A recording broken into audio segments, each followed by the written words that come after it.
Hello, I am James Lindsay, the director of the Robert S. Strauss Center for International Security and Law here at the University of Texas at Austin.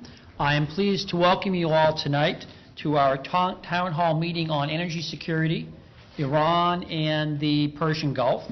This is part of the Strauss Center's International Security Speakers Series. We certainly have a very timely topic. About 20% of the oil the world consumes each day passes by the coast of Iran and through the Strait of Hormuz. Iran itself is a major oil producer, and its military power and religious and revolutionary influence in the region may give it leverage over other countries in the Persian Gulf and beyond. Everyone certainly expects that Iran will be a major issue for the incoming Obama administration in January. And the purpose of tonight's panel is to assess the strategic situation in the Persian Gulf and to debate possible policy responses to the threats that the United States and its allies might face. Now, we originally planned to have 3 panelists besides myself in tonight's town hall meeting. As you can see, there are only 2 besides myself. Unfortunately, our third panelist, Amy Myers-Jaffe of the Baker Institute, had a death in the family and will be unable to join us. I am pleased, however, that we do have 2 of the world's leading experts on threats to energy security. To my left is Simon Henderson, who is Baker Fellow and Director of the Gulf and Energy Program at the Washington Institute for Near East Policy. Simon is a former journalist with the Financial Times, and I was in a meeting earlier today in which a retired ambassador insisted to me that the Financial Times was the best newspaper in the world, and that if I didn't make it my first read daily, I should be ashamed of myself. I had confessed that I read the New York Times first. He was very put off by that. Simon has written extensively on the Persian Gulf, most recently having written a Washington Institute policy focus called Energy in Danger, Iran, Oil, and the West, which Eugene is very kindly holding up for us. Very good production values there at the Washington Institute. To my right is Dr. Eugene Gholz.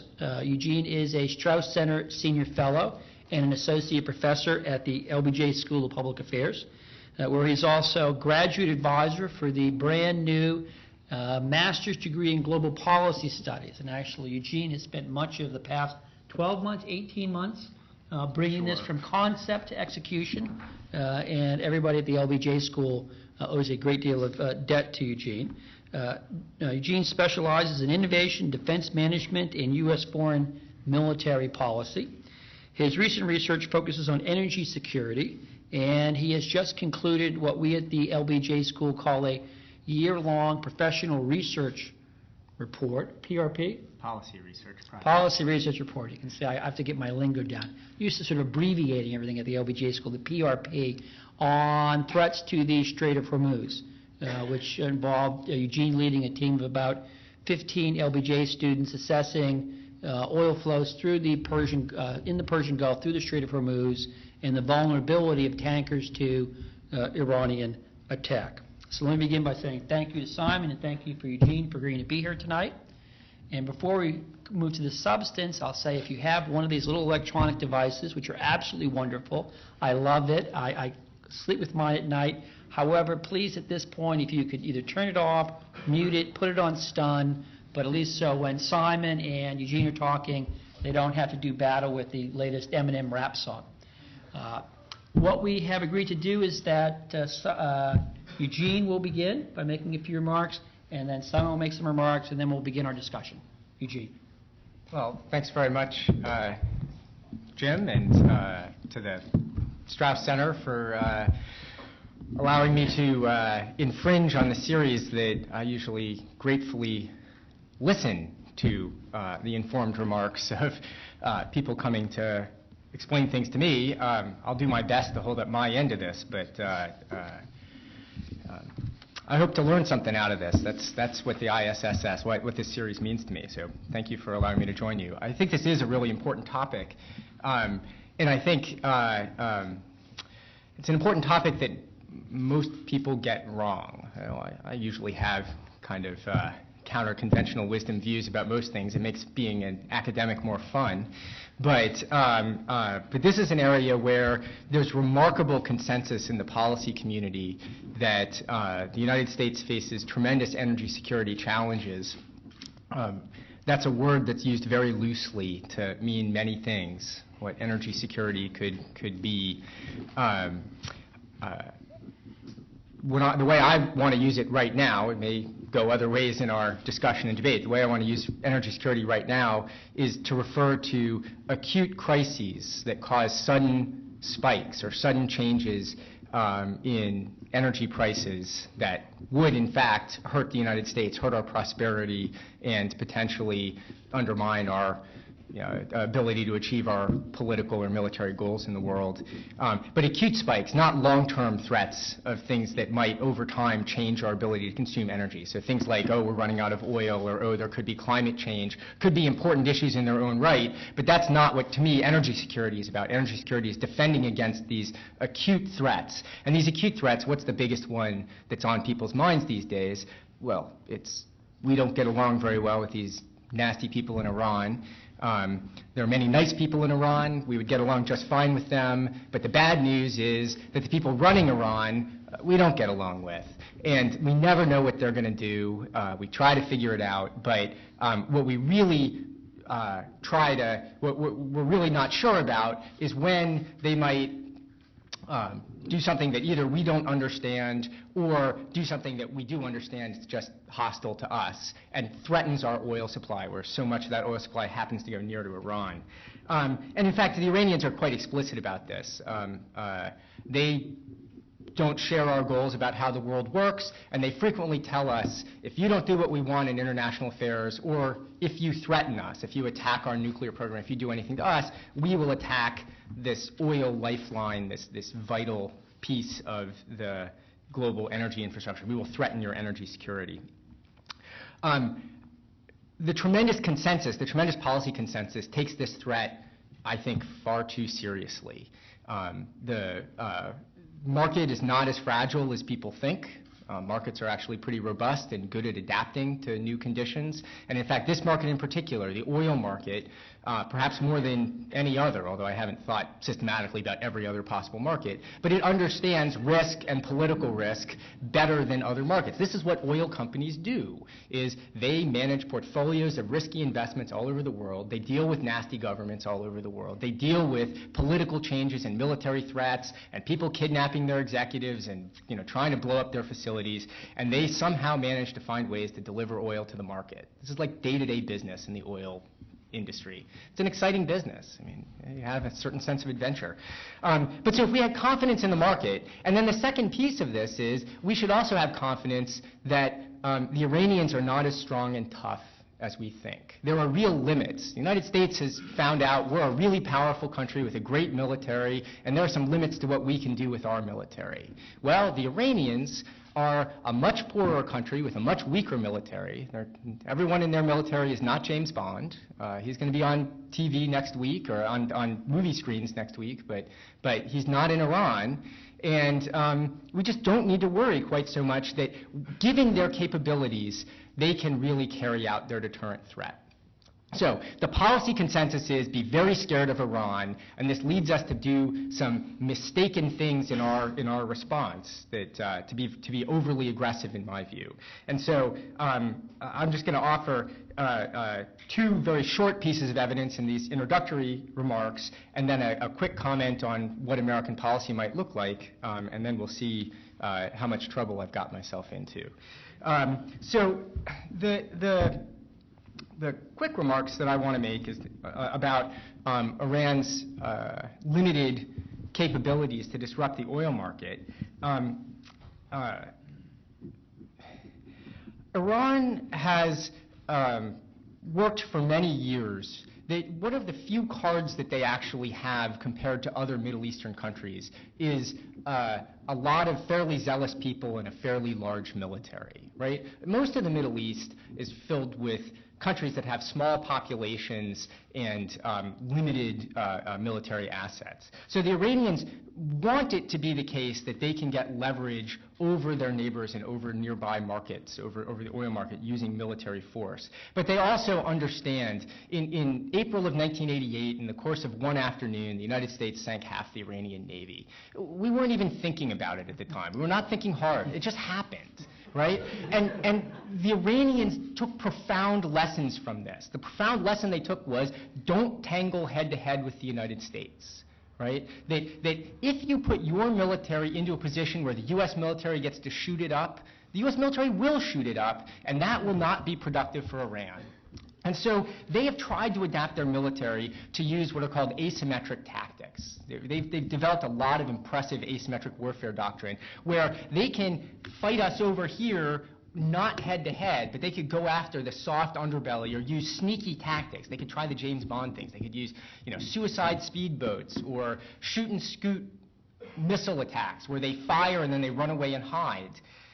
The problem with these is they're not as good as head-to-head attacks. When you're dodging and bobbing and weaving all the time, you're using inefficient weapons and you're not using them in the most effective way that you could use them if you could just line up the target in your sights and plug away at it. So just because it's possible to damage a lot of tankers doesn't mean the Iranians in actual operations or tactics could execute those tactics that would allow them to damage the tankers. They can't choose the first best mechanism.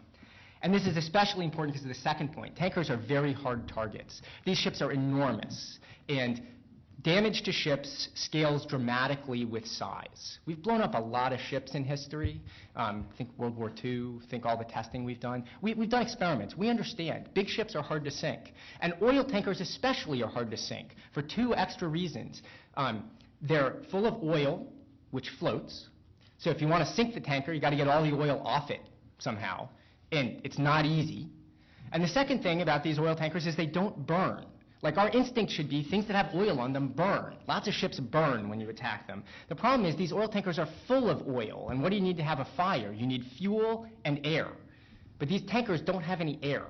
So you can hit them, and if you don't sink it right away with the shock of the initial explosion, you don't get follow-on damage to the ship the way you get follow-on damage if you hit, say, a warship that has its own weapons that keep burning inside the warship. Warships are vastly more vulnerable than oil tankers. So if you think about the Iranians, they're using less than the best weapons against really hard targets. Not a good scenario for them. Those are my 2 points. So what's the implication of this? Well, if Iran ever does decide that they've dropped their brain and they want to take on the world, right, that they're going to go for the oil, the energy security jugular, it's not likely to work. And we can wait and find out if it's working. We don't need instantly to respond to any provocation from Iran. We can wait and let them reveal their own weakness. And if they turn out to be unexpectedly capable, then we can wax them, right? That's fine. We're not in a hurry to do this. But there's a significant probability that if they attack the world, if they try to attack these oil tankers, people will laugh at them because they'll fail. They'll shoot off their pop gun and nothing will happen. And that would be great for energy security because we could stop paying the energy security premium that we're all paying because people mistakenly believe that tankers are very vulnerable. So the implication to this is the U.S. should hang back policy-wise and not constantly lean in. Every time the Iranians look at us funny, we're rattling our saber and threaten them back. And this is not gaining us. It's not helping our goals. It's making the energy security fears worse, not better. So given their limits, I think we should relax. Okay. Thank you, Eugene. Simon, the floor is now yours. Thank you. Thank you for inviting me here this evening, and thank you for coming here this evening. I'm sorry that Amy Jaffe is not here also, who's an old friend. And when we were discussing this originally a few months ago, Amy and I had an email exchange of, do we actually disagree on the subject? And I said, well, we might disagree on minor detail, but we can, in order to entertain, we'll make sure we disagree on something a little more than that. I should point out that she is at the James Baker Institute and I'm the Baker Fellow. It ain't the same Baker. My Baker, Mr. and Mrs. Baker, live in Tucson, Arizona, and they're very generous in supporting me, and they support my work. On balance, I suspect I prefer being associated with them than I do with James Baker. But of course, if James Baker is in the audience, perhaps I will tactfully rephrase this. Can I start off by saying the picture is worse than what you, James, suggested and Eugene argued. You mentioned 20%. Mm-hmm. I'm afraid you can't actually discuss this without throwing a few figures in. And it's difficult to put figures out there without context, and so it can get complicated. So the figures I give will be incomplete. But please forgive me. But it is 20% of the world's oil passes out of the Persian Gulf. But in fact, it's 40% or so of the amount of oil which is traded every day. You know, if you're in the United States and you're pumping a lot of your own oil and consuming that, and only importing some, and Russia, you're making your own oil, these figures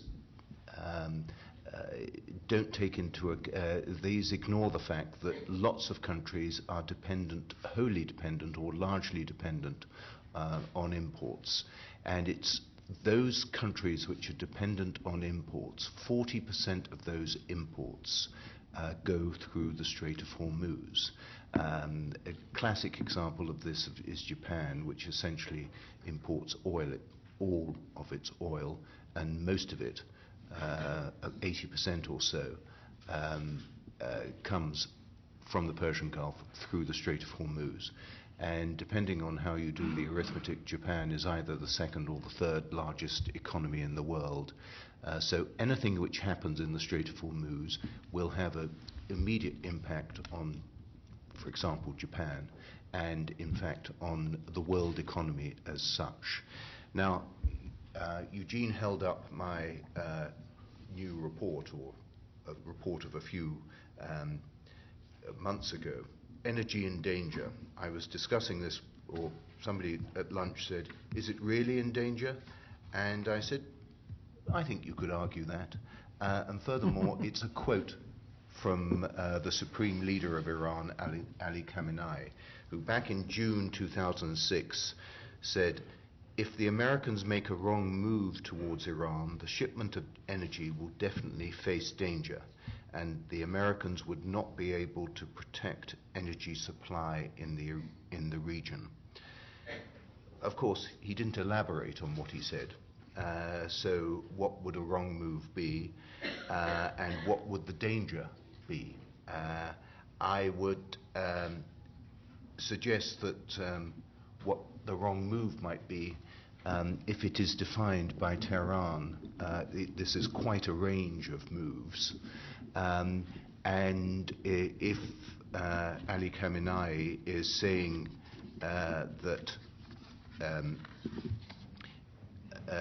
the shipment of energy will definitely face danger, then the obvious implication of these remarks is that there will be a threat to the passage of oil through the Strait of Hormuz. This may or may not be the case. Let us hope it doesn't come to this point. But we have to plan as if this might be the case. My particular concern isn't that the American military is not ready for such an eventuality. I think the American Navy in the Gulf has done very little but practice for such an eventuality for the last 20 years in order that it might be able to repeat the success when it last clashed in a significant way with the Iranian Navy. My concern is that the arithmetic of energy supply is going to face immediate crisis. Earlier in the year, when the price of oil was up there in the $140 per barrel mark, it was easy enough to conceive that in event of a further Middle East crisis, it could perhaps zoom up to 200. That would certainly be a crisis. Now that it's down at $50 or $60 a barrel, perhaps we're only talking that it will zoom up to over 100. But you would be foolish to think, been there before, we survived at 100, we can survive at that point again. I think some people disagree, but they've usually got, there's a reason why they disagree. It's in their self-interest to claim otherwise. But the economic crisis that we're in at the moment, financial crisis leading into an economic crisis, which is leading into a recession not only here in the United States, but in Britain and Europe and across the world, is a reflection of the high price of oil which was achieved. It's more than that, of course. It's to do with subprime, it's to do with a whole series of things. But the price of oil, the high price of oil, was certainly a component in that. And we don't want to go there again, particularly at this time when, in order to get ourselves out of this recession, we need cheaper energy, not more expensive energy. My anxiety is that if there is any fighting in the Persian Gulf, the price of oil will go up, but I think there's a real danger of a disruption in the volumes of oil which leave the Persian Gulf. And this might only last 2 or 3 weeks, but if there's any attacks or military action against oil fields, either in Iran or in the southern Gulf, Saudi Arabia, Kuwait, the United Arab Emirates, those sort of countries, then the actual volumes available for the world economy will be reduced. And this is a great challenge. Now, there are several ways around this. None of them are sufficient themselves, and together they don't add up to a recipe for success and a recipe that you should be able to sleep well tonight. I want you to go away feeling disturbed. But one way is the strength of the American Navy and other military forces in the Gulf, including those of allies in the Gulf. A second way forward is to improve the physical security of the oil facilities and other facilities of the allies of the United States in the Gulf. That is being worked on quietly. It doesn't make the headlines. It's much improved on what it has been, but there's much more to do. And the third thing is alternative routes other than the Strait of Hormuz. Back when in the Iran-Iraq War of 1980 to 88, the Iranians and the Iraqis thumped each other's oil export capacity. Iraq was particularly badly hit, and in retaliation it carried out years of attacks and bombing raids against Iranian facilities, and the Iranians had to push their major export facilities way down the Gulf. Most of it comes out of Karg Island, which is up towards the north. They had to improvise replacement facilities down at Syria and Lavon, which are islands further down. And the Gulf Arabs, in order to ensure that there were their own exports weren't so vulnerable, developed alternative export pipeline routes. The Gulf Arabs were supporting Iraq at the time, and Iraq was able to build an alternative pipeline route across Saudi Arabia to the Red Sea. And Saudi Arabia has expanded the pipeline that it has across the kingdom so that it didn't have to send things out via the Strait of Hormuz. It could go out from Red Sea ports. The Iraqi pipeline no longer is empty, going rusty, or some of it is being used by Saudi Arabia for alternative purposes. It doesn't help the volume, the spare capacity, the extra capacity which one needs in order to fill the gap of what might be 15 or 16 million barrels a day which go out through the Strait of Hormuz. The amount that the alternative routes to the Strait of Hormuz currently account for 3 or 4 million. We're desperately short of 10 plus million barrels a day of alternative to the Strait of Hormuz. Unless we have this wide sectionalized alternatives, military, diplomatic, security, alternative routes for pipelines, we are very vulnerable. I will stop there because more will come out in the question and answer, I hope.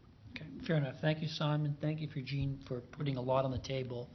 I found much of what you both said persuasive, but elements of it I'm still unsure of. So let me begin with you, Eugene, because you went first. You, through your talk, emphasized your confidence in markets, and that markets tend to get things right. And fair enough, I can accept that, but I was surprised where you left off. You left off by arguing that the market has misunderstood the energy security premium.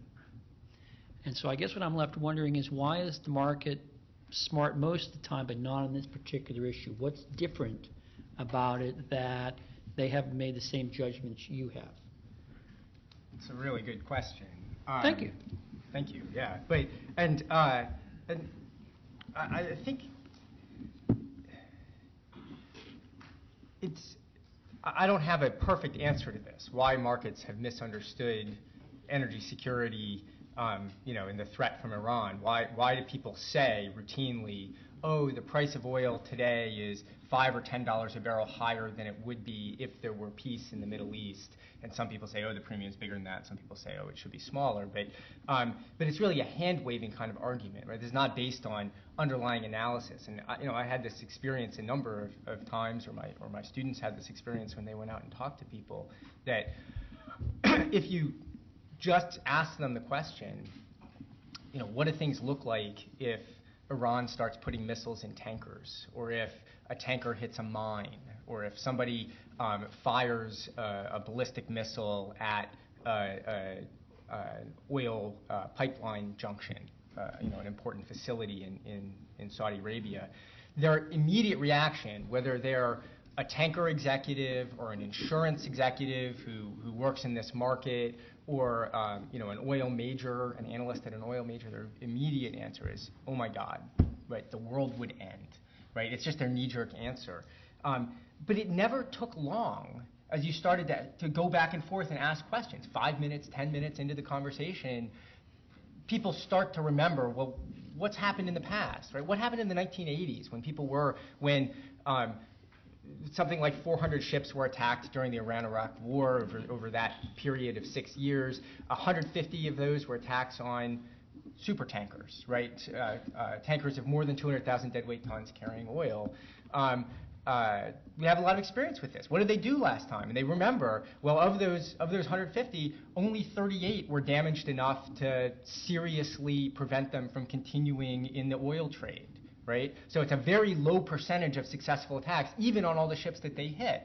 And people start to think about it. They remember, well, what did we do last time? Well, when somebody first attacked, when there was a new kind of use of force against a ship, very often the tankers would hang back for a day or two. The longest time I could find anyone referring to was at one point Japanese tankers refused to go into the Persian Gulf for 7 days. Right? While they were waiting to see how events developed, right? They were waiting to see how somebody else, after you, Alphonse, you go first, see how it is, I'll be right behind you.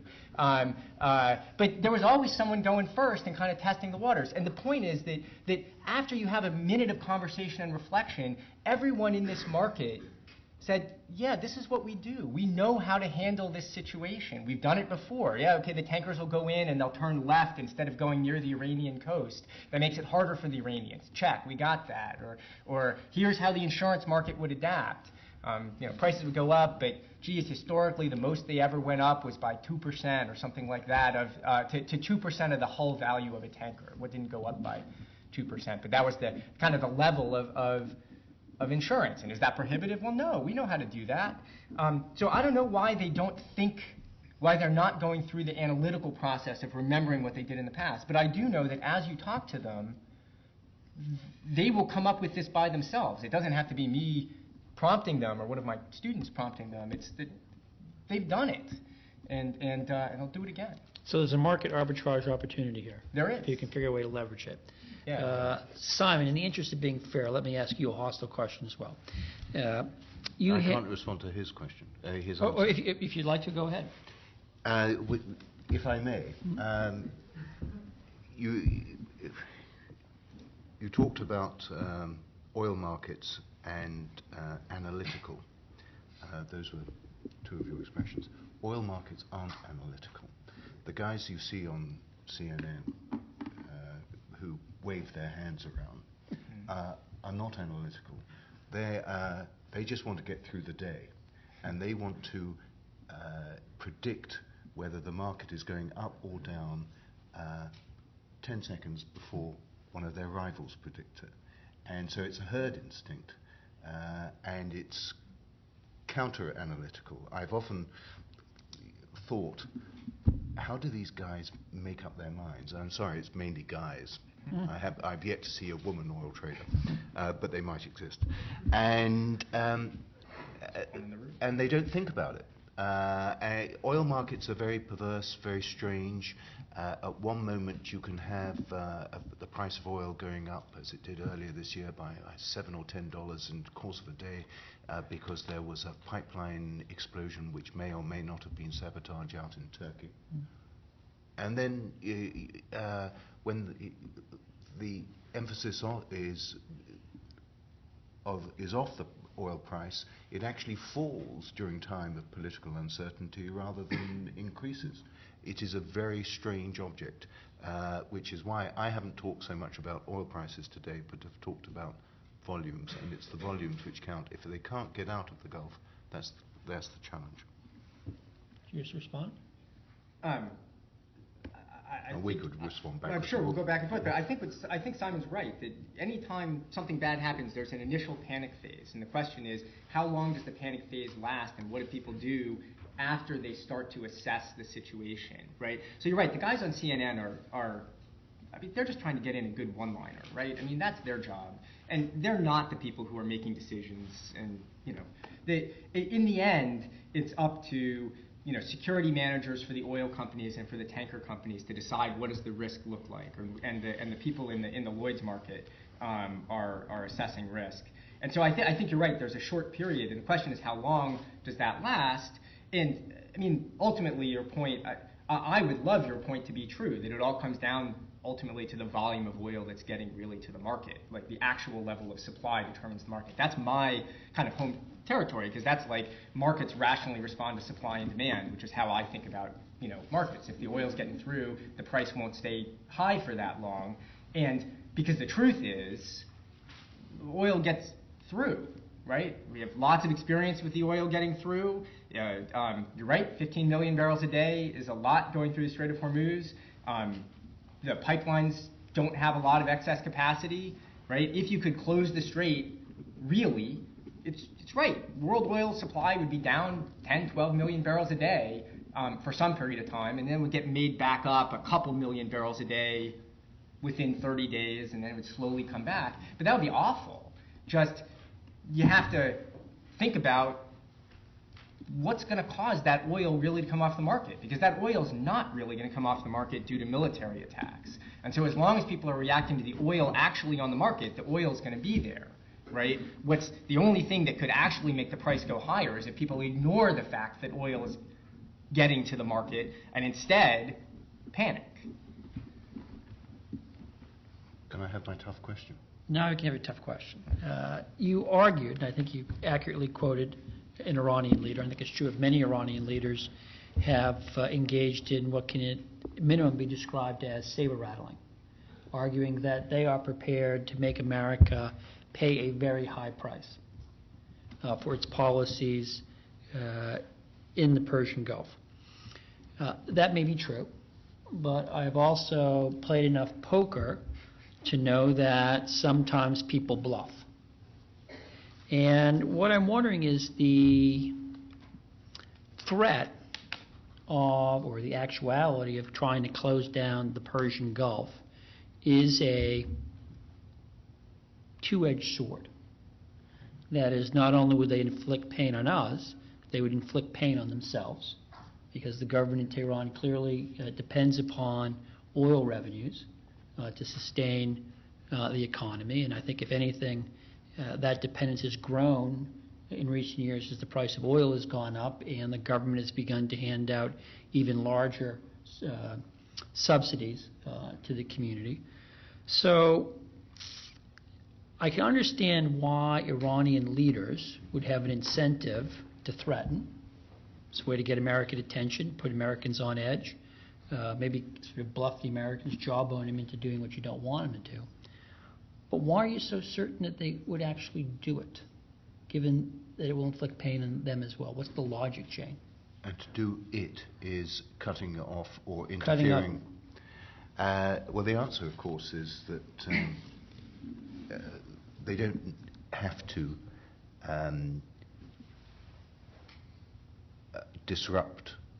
physically disrupt the oil supply by putting mines which are intended to be hit by tankers, or by firing missiles or whatever at tankers. Tangentially, there is some people try to make the argument that the Iranians could disrupt the world oil market by merely stopping oil supplies, oil exports themselves, for a few days, few weeks. Saddam Hussein used to try this trick. It got him nowhere. It potentially gets you somewhere if the price of oil is high, but if the price of oil isn't high, as it is at the moment, it doesn't get you very far at all. And in fact, Iranian exports, which I think are of the order of about 2.8 million barrels a day, production is, and their OPEC quota is higher than that, but they consume a lot of it domestically. That is an amount which can be covered almost covered by Saudi spare capacity and by dipping into stockpiles. So it's not a disaster. No, the disaster, or the danger that we face, is that is a slightly subtle one, that the more realistic prospect of Iranian military action will play hell with the insurance market, and causing insurance rates to go up, which might force Western governments and Japan to somehow subsidize insurance rates in order to ensure supply, or that the Iranians say American warships of other non-Gulf countries should not be in the Persian Gulf at all, and are targets if they are in the Persian Gulf. The American warships are vulnerable to attack by speedboats, what Eugene was meaning when he referred to asymmetrical tactics.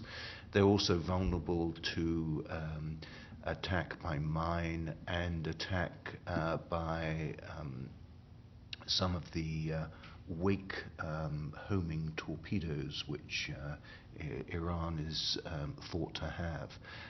This is a saber which is a really sharp saber, and we can ignore the words, but we have to consider that Iran might try such a tactic. Yeah, just a few quick things, because Simon's right that warships are much more vulnerable to weapons than oil tankers. I think if the Iranians want to have a war with the United States, right? It's one thing if they want to hurt the world economy by going after oil. They want to just decide tomorrow, let's have a war with the United States. They could decide that too.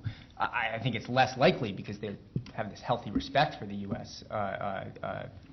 Really beating them up. But the oil has no direct reflection on Iran's ability to attack American warships. There are tons of American warships. I mean, tons. It's a loose number. But there are American warships in the Persian Gulf today.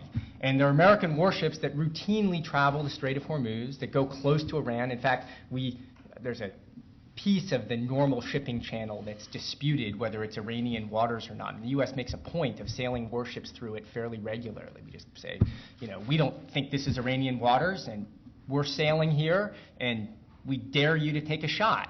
And the Iranians every once in a while come out and buzz around us and make trouble and say, you shouldn't be here. And we say, ha, we're here. And, at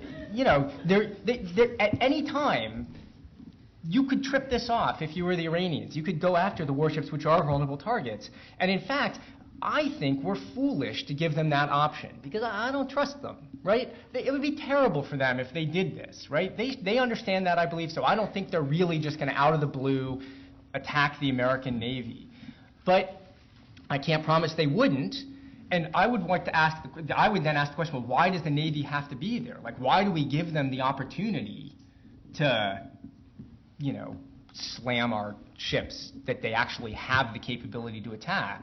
And the answer is, well, there's no good reason for it, right? We're doing it because we're nervous about their ability to hit oil tankers, which they can't actually damage very effectively, right? So we should get our expensive, vulnerable warships a little further out of harm's way, not leave everywhere, stay in the Indian Ocean where we can watch the situation, where we can respond to attacks, where we can not make ourselves vulnerable but still achieve our strategic interests, right?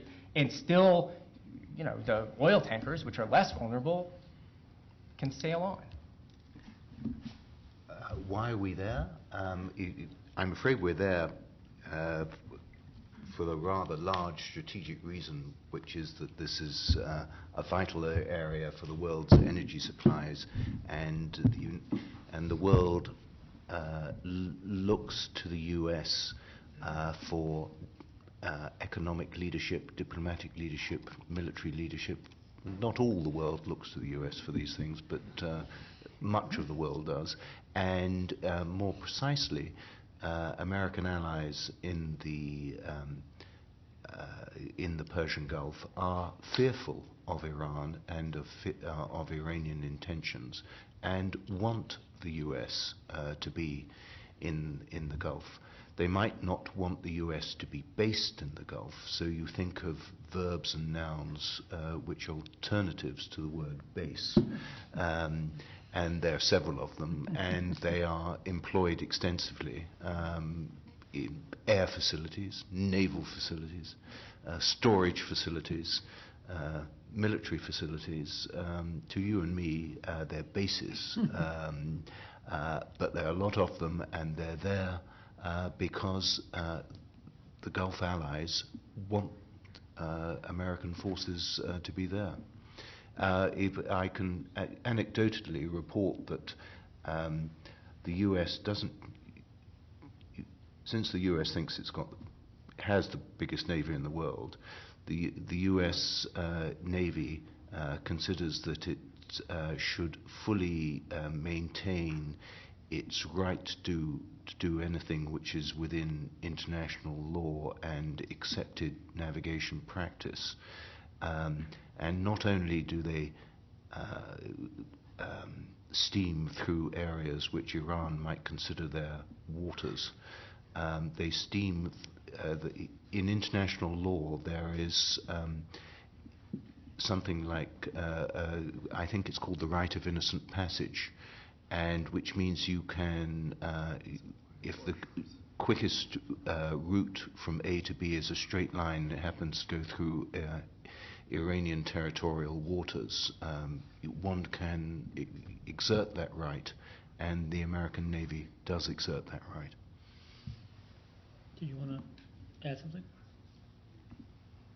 We should move on to another question. Actually, Simon's taken us in the direction I'd like to pursue this, which is you've been talking to this point about the manifestations of hostility between Iran and the United States, as opposed to talking about the hostility between the United States and Iran. I guess I'd sort of have each of you put in your table whether you think it is possible to pursue a policy that would diminish the hostilities between the two countries. Does the election of Barack Obama create a new opening, or is it the case that it doesn't really matter who the personalities are? There's a fundamental strategic clash that's inevitable between the United States and Iran. I'll let you go first, Simon.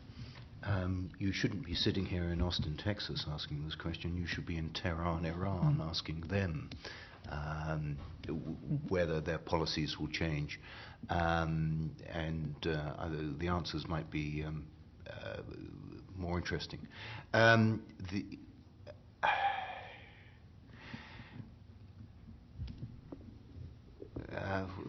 the question in a... Is it possible for the United States and Iran to settle their differences? And what is it that you see as sort of driving? I don't think there's any immediate prospect of the major differences between Iran and the United States being changed.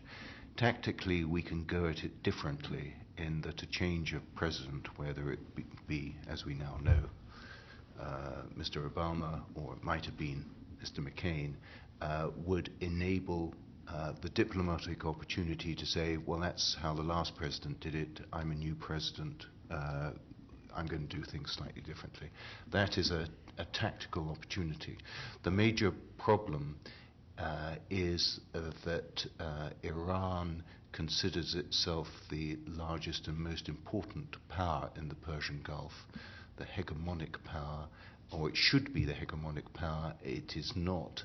It feels it wants to exert that right.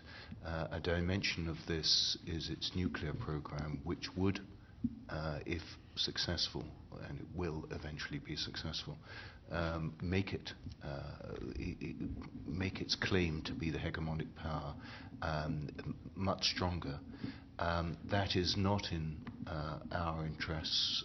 That is this power rivalry, which isn't so much with the United States as with the other nation states of the Persian Gulf, is very great, and it's I think it's fair of us to assume that that's not in the United States' interests, and it's not in the interests of our allies in the area, nor of the world.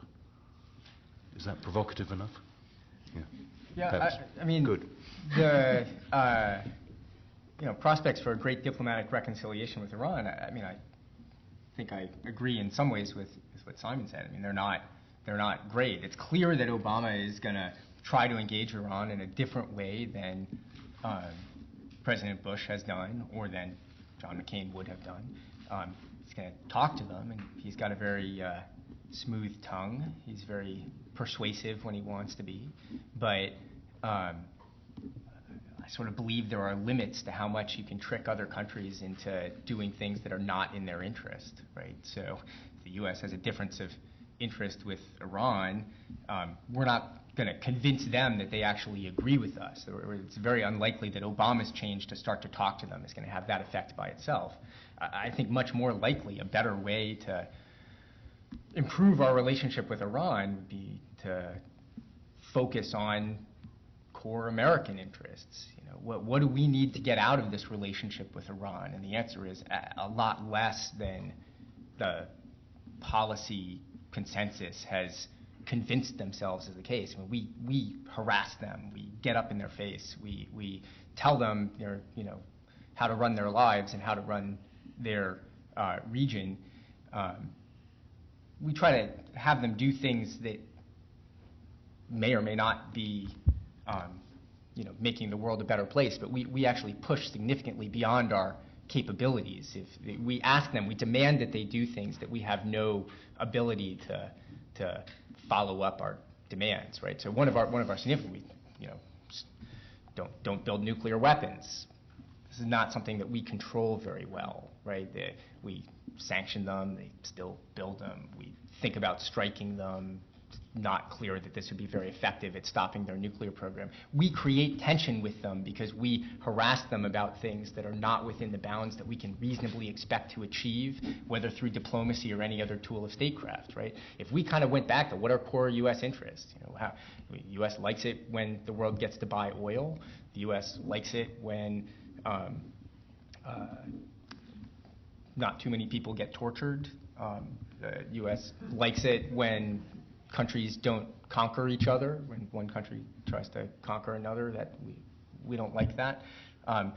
That's all true, but why do any of those things lead us to an implacably hostile relationship with Iran? I mean, I think we could change our policy in a way that would significantly improve our relationship with Iran, and it would be consistent with American values and American interests. That said, Obama's not going to do it, right? I mean, that's not what he has announced his policy towards Iran will be.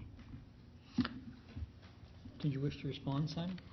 Yeah, well, I think you can throw out a variety of things, some timely, some slightly historical, on what we don't want the Iranians to do. We don't want them to seize the U.S. embassy in Tehran.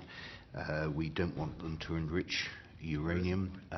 We don't want them to disrupt the Middle East peace process by supporting Hamas and Hezbollah. We don't want them to murder their dissidents in Europe. We don't want them to seize American grandmothers when they go and visit them, the grandmother's mother in Tehran.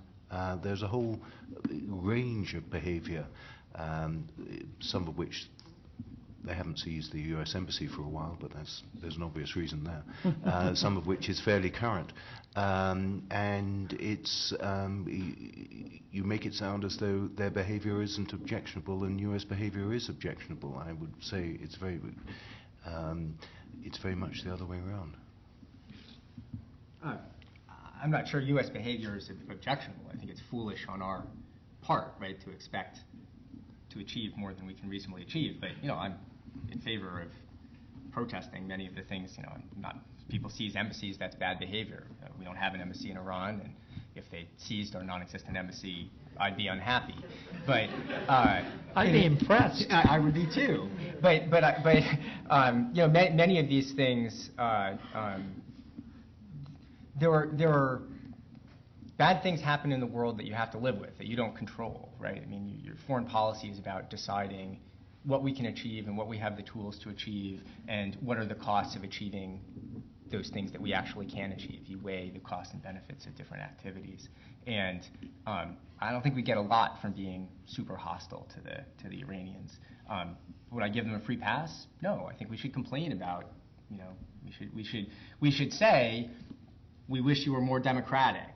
Should we then say, and if you don't get more democratic, we're going to, sail U.S. Navy ships through the waters that you claim is your territorial waters? I don't see how getting up in their face with the U.S. Navy helps us in any productive way with our complaint about how democratic or not Iran is, right? I think we should have a policy that aligns means and ends with respect to what we want to achieve in the Persian Gulf. And I mean, that's all I'm not saying the Iranians are nice. I think they're totally erratic, and I wouldn't want to live under their current regime, right? There are nice Iranian people, and there are some not so nice people who run the government. And I want to be clear about that. At this point, I'd like to bring the audience into the conversation. I don't believe we have a mic, so I would just ask if you ask a question to say it in a loud tone of voice, and then I'm going to repeat it. That way, for our webcast, there will be a record of the question that was asked. And if I would ask that you would identify yourself as a courtesy. So, yes, ma'am. Hi, my name is Rebecca Hopkins. I'm a dual degree student at LBJ in the Middle Eastern Studies program here.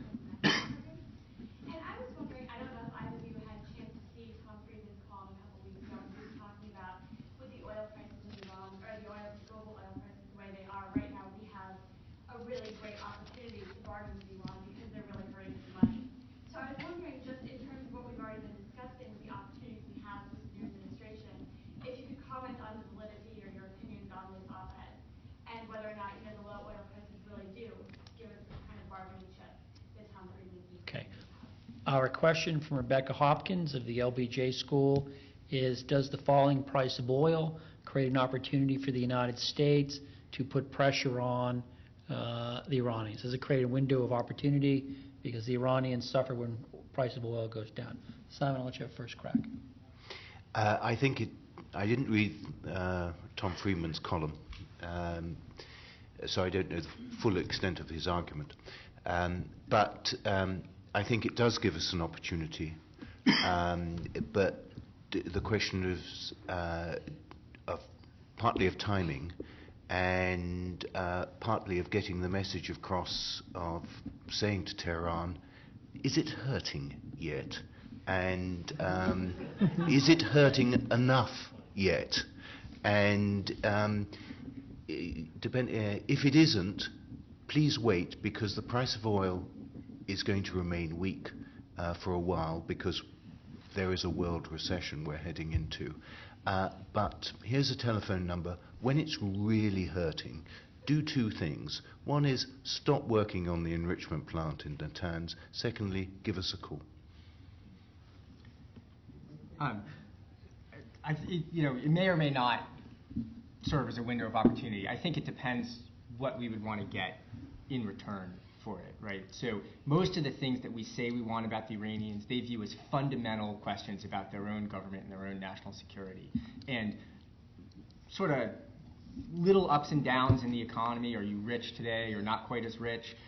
Countries don't give up on their fundamental things for simple economics. That's why economic sanctions don't work very well. You can hurt someone's economy, but you can't get a leader who believes the only way he stays in power is by torturing people to stop torturing people through economic sanctions, because he understands that if he stops torturing people, he's going to get executed, murdered, something bad will happen to him, right? So you can't get the Iranians to change their fundamental values based on little ups and downs, I mean big ups and downs even in the price of oil. But it is absolutely true.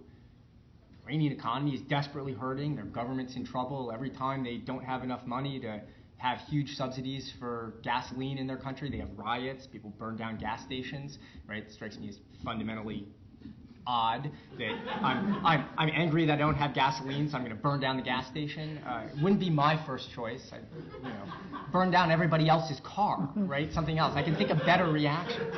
But so, I mean, I understand the regime may be kind of pushed to the brink by falling price of oil, and it may cause instability within Iran, but I wouldn't want to bet one way or the other on what the Iranian regime's answer to that instability would be. Is it, brutal crackdown within Iran? That doesn't sound very nice. Is it negotiate with the United States? Is it lash out at oil? Is it give more money to Hamas? I don't know. Okay. Professor Henry. I have, I guess, a couple of questions. Clement Henry from Government Department. I wonder if you could speculate a little bit, not only about the divergent, but also the common interests that the United States and Iran share. For instance, on the issue of Sunni fundamentalist extremism associated with bin Laden and company. And more broadly, the future of Afghanistan, which seems to be becoming ever more critical. That's my first question. My second is just a factual question. Have either of you read Gareth Porter's most recent piece, which has come out on the internet, suggesting that maybe the evidence that Iran is planning nuclear weapons has been a forgery, much like some of the evidence that was used against Saddam Hussein earlier? Those are two provocative questions. I think They are. Professor Henry spoke loudly enough that I don't have to repeat them. So, Eugene, you have the first crack at it. So your first question is about common interest between the U.S. and Iran. We clearly have some at the abstract level that, if bin Laden had his druthers, the folks in Iran would be dead, and so would we. Neither of us wants that to come to pass, so we should gang up on bin Laden. We have actually had some informal success doing that. Sort of in the early days of the Afghan war, we actually had quite a lot of cooperation from the Iranians in, kind of winding up to go after the Taliban and try to root out al-Qaeda. That's gone up and down depending on kind of the state of our relationship, partly in Iraq and partly just our overall relations. I mean, we have common interests and we have differing interests, just like we have with many other countries. I think we understand the Iranian decision-making process less well than we understand our similarities and differences with some other countries, which makes it harder to deal with a rocky relationship with Iran than, we have a rocky relationship with England or Germany or whatever, and we seem to manage more or less. Right? We have some common interests and some divergent ones. So you're absolutely right that we have common interests, and maybe those will go up in the future. I mean, there are some opportunities. I think they're fairly limited given the array of other things at stake in the relationship. On the Gareth Porter article, Gareth Porter has written some very interesting analyses of many issues that not just Middle Eastern issues, but related to U.S. military capabilities. He's a smart guy. He has certain insights. He can, however, be shrill and conspiratorial in his kind of analytical remarks. So I find it sometimes difficult to take his more extreme claims seriously. I mean, I think there's a lot of evidence from lots of different sources that suggest there really is an Iranian enrichment program. There really are, there are a whole set of things that this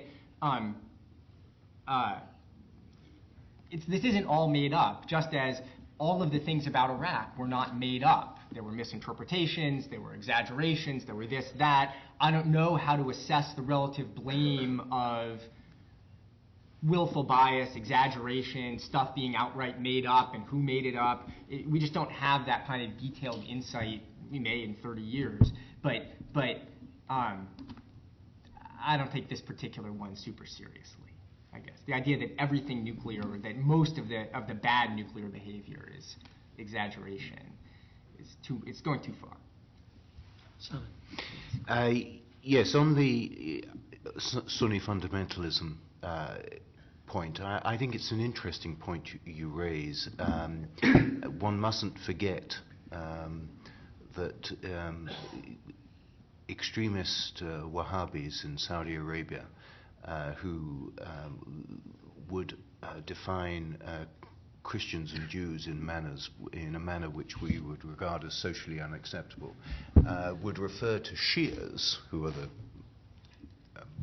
vast majority in Iran, in a way which is completely off the scale of social unacceptability. That is a tension. But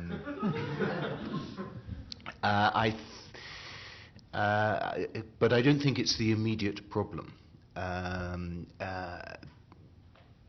Because it might appear to be a significant problem from our perspective here in the West, and I think it is a significant problem, but it doesn't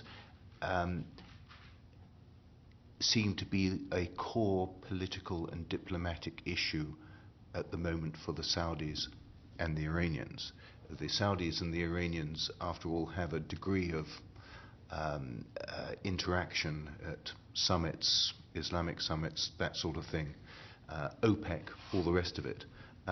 They apparently can get on, although in our terms, if people were saying ghastly things behind, I was going to say behind our backs, in fact they say them roughly speaking to their faces, we wouldn't want to sit in the same room with them. So I would just put that to one side. On the Gareth Porter, I'm aware of the article in that, I think he put it out on Gulf 2000, which I read. The trouble is too much goes out on Gulf 2000, I don't read it all. But I would sort of reach the same conclusion that Eugene does, that first of all, if you are determined to enrich uranium, for which you have no immediate purpose, and if you have an extensive flight development program for Shihab-3 missiles, which would be capable of delivering nuclear warheads, I think everybody draws a perfectly reasonable conclusion that 2 + 2 does indeed equal 4. On a nuance based on my own particular background in having worked on proliferation issues for far too many years, the Pakistanis, Pakistan's cooperation with Iran started off on nuclear matters, started off on the days of Zia-ul-Haq, who agreed to a nuclear cooperation with Iran. When Pakistan started that cooperation, it wasn't for peaceful nuclear cooperation. They had this, what to you and me would probably be a strange idea, that it would be a good thing to supply a nuclear weapon capability to one's neighbor. That jars with our sort of logic. It didn't jar with Pakistan's logic or Iran's logic. Can I have one quick thing? Just a very quick thing about Iran's nuclear program. It's odd, the nuclear program, and it looks like I can understand if I were the Iranians from a security perspective why I would want nuclear weapons. It's pretty clear to me. Part of it is because their other deterrent capabilities are so ineffective, right? They can't mess up oil markets, so if they want to deter people from getting in their face, they better get a nuclear weapon.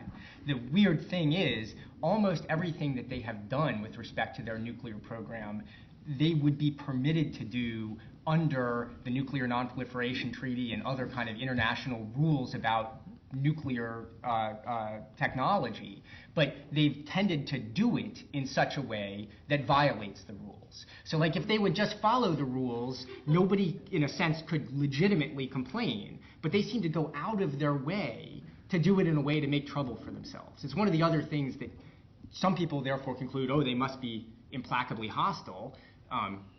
You might also just conclude we don't understand their decision making very well. It seems erratic from our perspective, and so let's give them a wide berth. Professor Chesney. Bobby Chesney from the School of Law.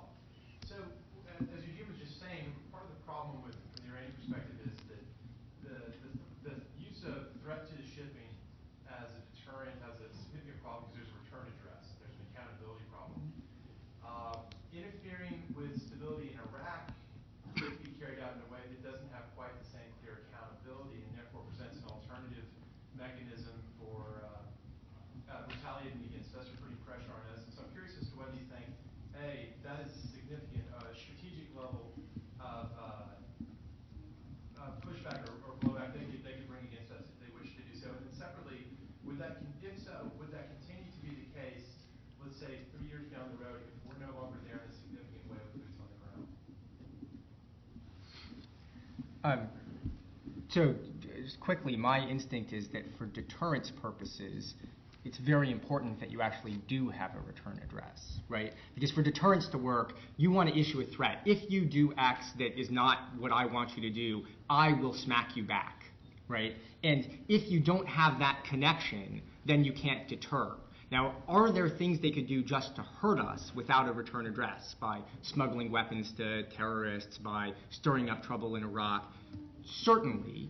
Those would achieve the punitive ends, like if they just feel they get a benefit from hurting the United States, they could do that, right? But if they're trying to achieve a political end, to try to affect our behavior, they have to somehow make it clear that bad behavior causes pain, good behavior causes stopping of pain.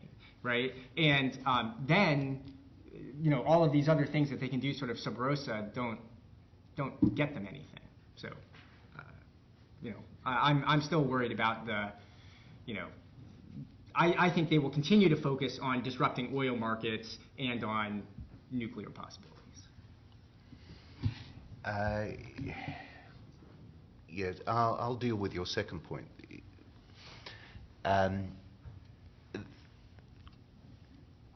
Whether we like it or not, they will see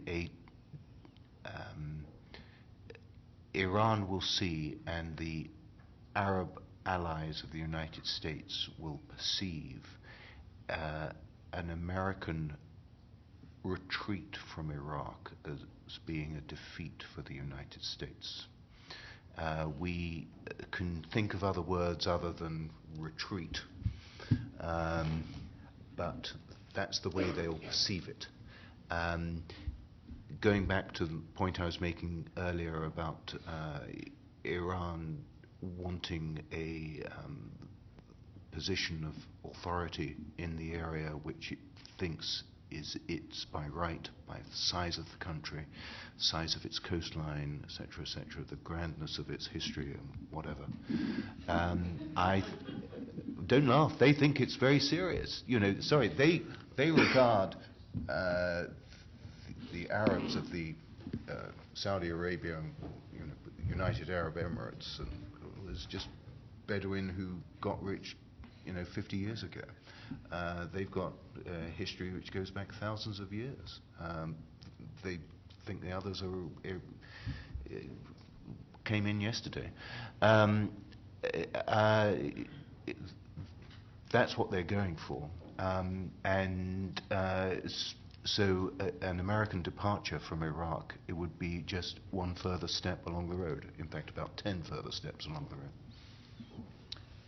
Sir, you still have a question? Yeah. John Hybarger, McCombs School of Business. A comment and then a question. Comment, Eugene, I agree with you that oil tankers are extraordinarily hard to sink. However, the concept of floating hulks in the very narrow area is also very concerning when you've got vehicles that you basically have to have an hour notice before you can either turn them or stop them. But I don't think that's very likely. I think it's highly unlikely that they would ever shoot something out there. Well, and that's why the U.S. Navy wanders through their claimed waterways every so often just to remind them what's going to happen.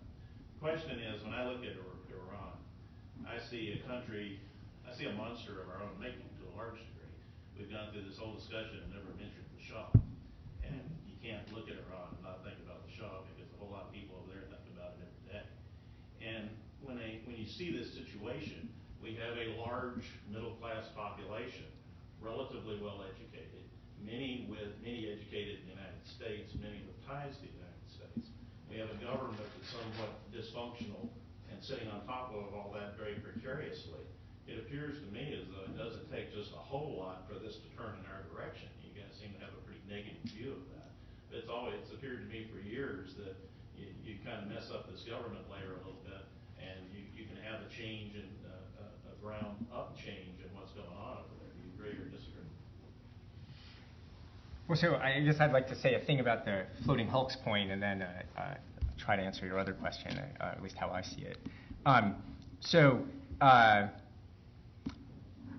The first answer to the floating hulks question is it's hard to create floating hulks, right? I'm not just talking about sinking ships, but just getting enough damage that these ships can't keep proceeding under their own power or be repaired in a matter of a couple of days as opposed to being out of commission for months at a time is a neat trick. Like, the ships keep going. And even ships, I show slides of things, and I show sometimes ugly pictures, like pictures of tankers that are being severely damaged after a missile shot or after hitting a mine, because we have these pictures from the 80s, and you show them to a tanker executive and they go, oh my God, because it looks terrible. But in almost all of those cases, even after they're hit, like the MV Limburg is hit by a suicide bomber off of Yemen just a few years ago, it was damaged, it couldn't move for 3 days, and then it sailed under its own power to dry dock to get fixed.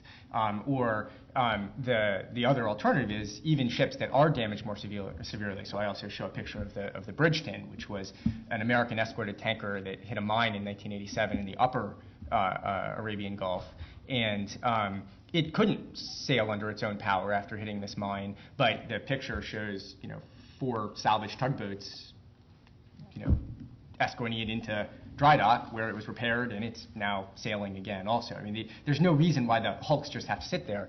And truthfully, it's not actually that narrow a passage. It's narrow compared to the open ocean, but at the narrowest point, there's 20 miles of good water across the strait. So, I mean, you're not in a position where it can just be blocked by a floating hulk or by even a sunken vessel. I mean, there's plenty of room around. You'd have to sink dozens, hundreds, some huge number of ships to create a physical barrier in that sense.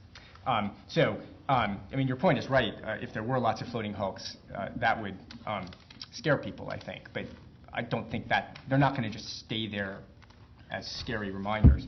On the question of, could Iran turn around quickly? Could these sort of pro-democratic, nice middle-class people, whatever, unseat the nasty, precarious government?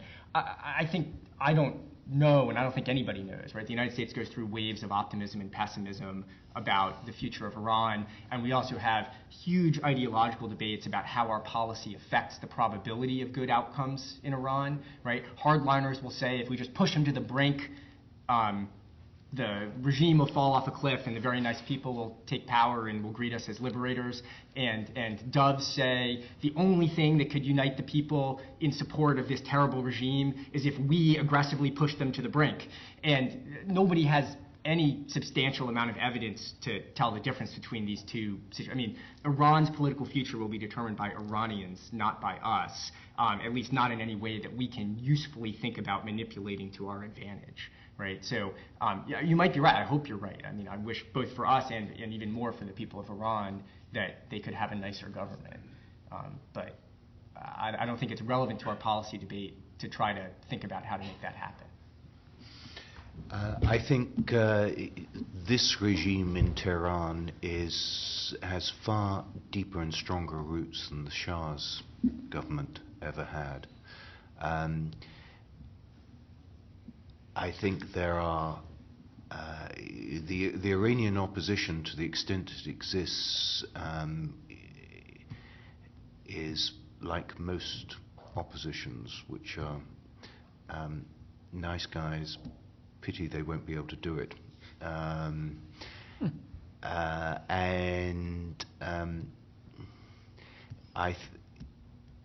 do know that once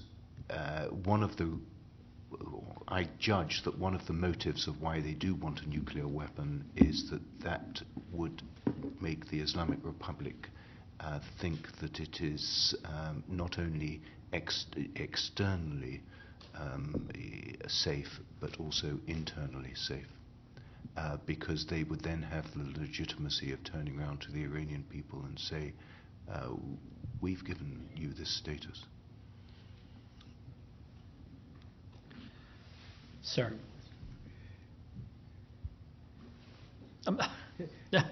You. Sanji, okay. I'm sorry, I didn't know your name.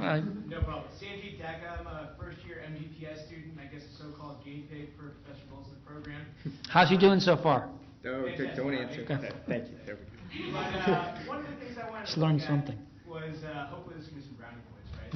But it'll be interesting to see the future here. There's been a lot of publicity for the elections, obviously, here in the United States. But we'll also be facing elections in Israel, for example. There'll be a new general election, more than likely. And with that, we're looking at seeing the Likud party coming up as the front runner for taking over the prime minister position. And then on top of that, we're looking at elections in Iran. I mean, 6 months from now, roughly, as well. Where do you see, I guess, the interchange of communication? Like, what direction do you see it heading now between the United States, Israel, and Iran in a security context?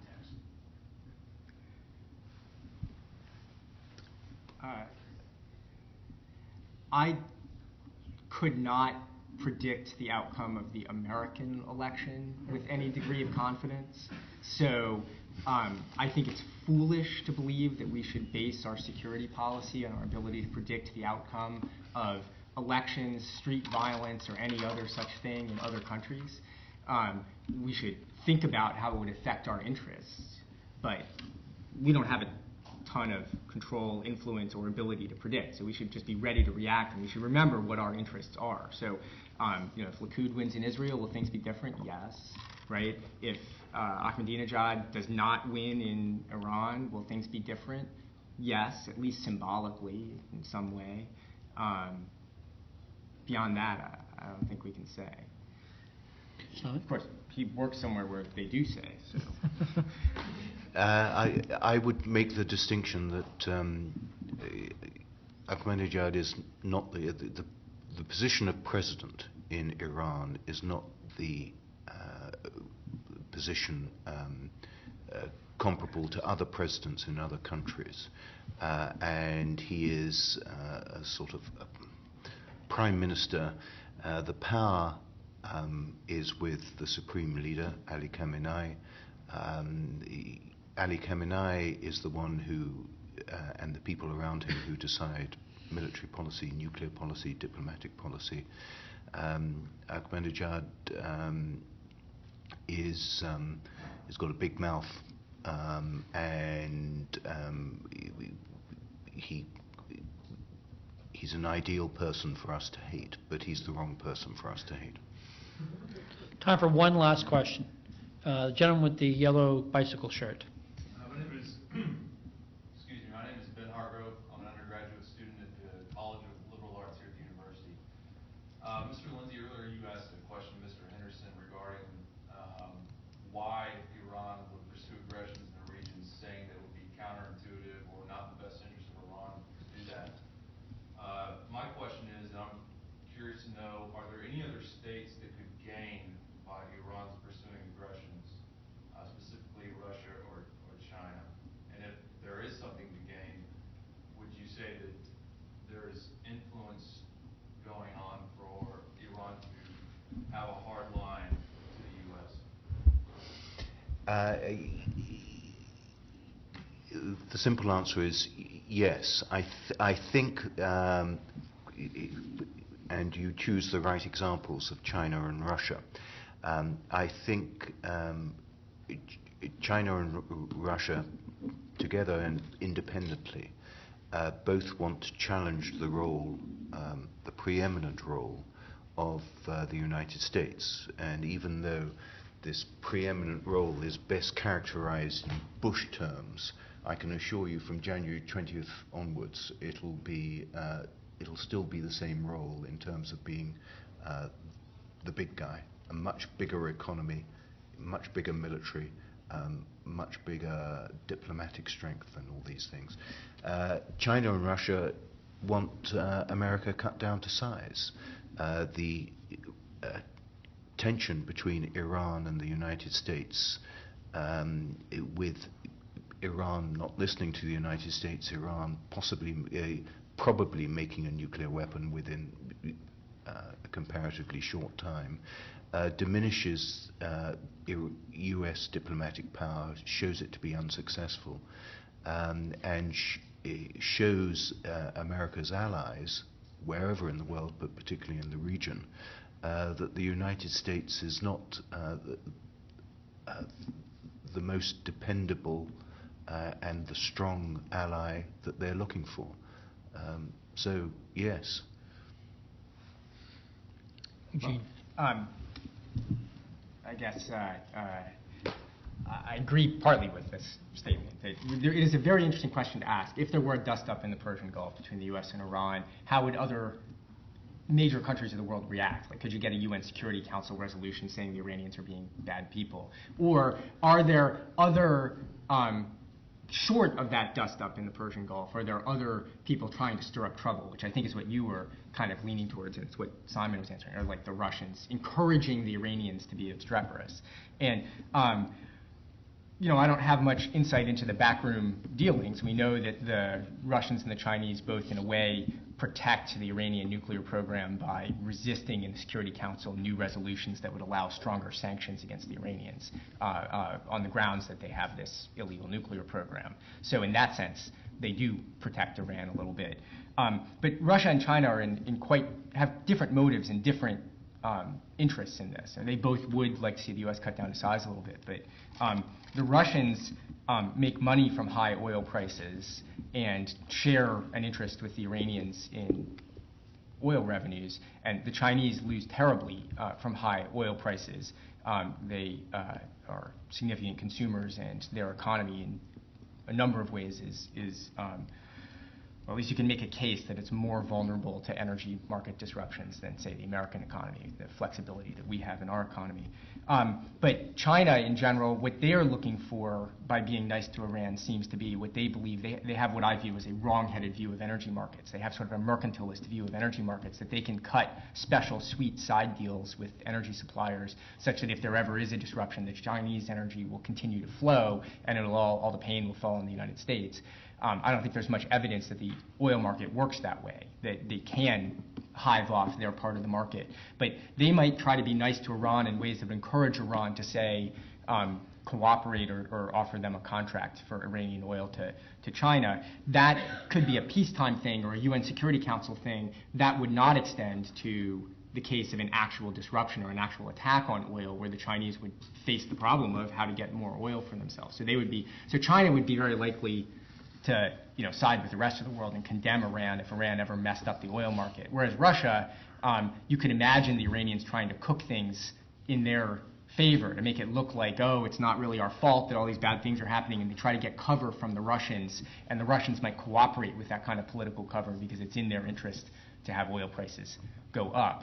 And so if I were thinking diplomatically about how this interaction might play out, and I was thinking about American strategies for how to fend off problems, I would focus much more on the Russians than the Chinese. It's not to say I have great ideas about what we should do about it, but that's where I put my effort. Thank you, Eugene. We've come to the end of our time. A webcast of this event will be published on the Strauss Center website, which is www.robertstrausscenter.org. Let me repeat myself. www.robertstrausscenter.org, where you can have access to all of our research, including the very fine research report, professional research project that Eugene led on energy security in the Persian Gulf. Also, just to let you know that next Thursday, November 20th, the Strauss Center will be sponsoring a day-long conference on nuclear proliferation threats facing I guess now it's not the next administration, it's the Obama administration. And that will be capped off at 5:30 that night by a keynote conversation with Senator Sam Nunn, the Chief Executive Officer of the Nuclear Threat Initiative. You're all welcome to attend. That event will be over in the LBJ Library on the 10th floor. In the interim, I shall say that there will be food available at the event, and you're welcome to eat it. There's also free parking available in the LBGA parking lot. Administrative business out of the way. I want to thank all of you for coming, and I'd like you all to join me in thanking Simon and Eugene for excellent presentations.